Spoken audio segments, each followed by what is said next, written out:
అందరికీ మరణాత దేవుడు ఫాదర్ ఎం దేవదాసు అయ్యగారికి బయలుపరిచిన బైబిల్ మిషన్ సంఘం కువైట్ మరణాత మహిమ స్వస్థతశాల సాల్మియా వారు నిర్వహించు 12వ వార్షికోత్సవ ఆరాధన మరియు తైలాభిషేక పండుగ తేదీలు ఆగస్టు 28 అనగా గురువారం రాత్రి 7 గంటల నుండి 10 గంటల వరకు Indian community school senior Salmiya Kuwait నందు 12వ వార్షికోత్సవ ఆరాధన జరుగును. మరియు తైలాభిషేక పండుగ ఆగస్టు 29 అనగా శుక్రవారం ఉదయం 11 గంటల నుండి మధ్యాహ్నం 2 గంటల వరకు సభా స్ట్రీట్ వెనుక గోల్డెన్ మంగళ షాప్ వెనుక ఇండియన్ హోటల్ ప్రక్కన సాల్మియా కువైట్ నందు జరుగును.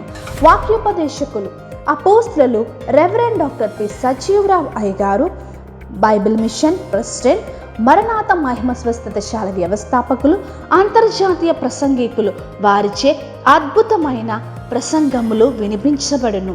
మిమ్మును ప్రేమతో ఆహ్వానించువారు రెవరెండ్ ఎన్ డేవిడ్ రాజ్ అయ్యగారు, దైవ సేవకులు శ్రీమతి ఎస్తేర్ రాణి అమ్మగారు, సహకాపరులు ఎవాంజలిస్ట్ అండ్ రవి గారు మరియు కీర్తన గారు, మరియు యూత్ సంఘ పెద్దలు, సంఘ విశ్వాసులు, స్త్రీల సహవాసము, సంగీతం తాతాజీ అండ్ టీమ్ సంఘ క్వైర్ వారిచే మధురమైన గీతములు వినిపించబడును. అన్ని చోట్లకు ట్రాన్స్పోర్ట్ సౌకర్యం కలదు. ప్రేమ విందు కలదు.